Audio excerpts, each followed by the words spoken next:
This is why I left Hinduism and accepted Jesus, because Christianity makes more sense. Wow. Hinduism says, have you done enough works to be accepted by God? But the Bible says, God has already done it for you. Bhagavad Gita is all about rules, rituals, duties, good works. It's called karma.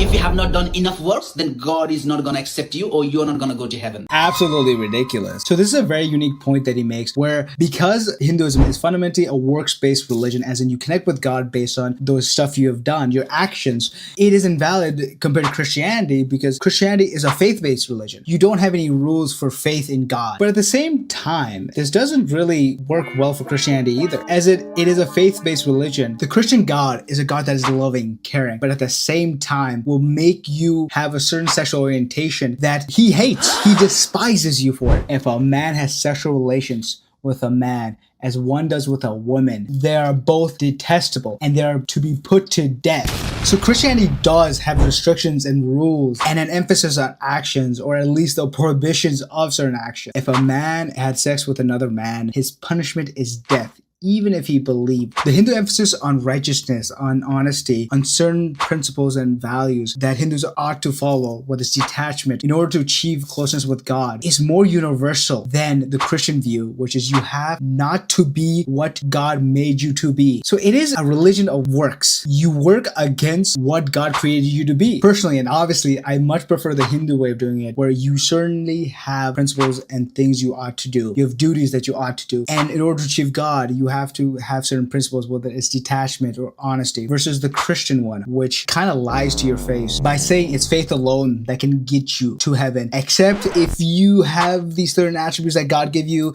Yeah, you're kind of on your own. I much prefer the Hindu way of doing it, which is universal, accessible, and it doesn't have people struggling with their own identities or their own vices. Hindu universalism is much preferred. And if you want to practice that religion in a more comprehensive way, in a more modern way, we're building out Satyam, an all-in-one dharmic platform where you can read scriptures, mantras, look at your kundali, and also learn Sanskrit. If that sounds like something you'd be interested in, please click the link in the bio and download Satyam now. We're currently in early beta access, and we'd love for you to try it out and give us your feedback, because we all want to make dharma universally accessible.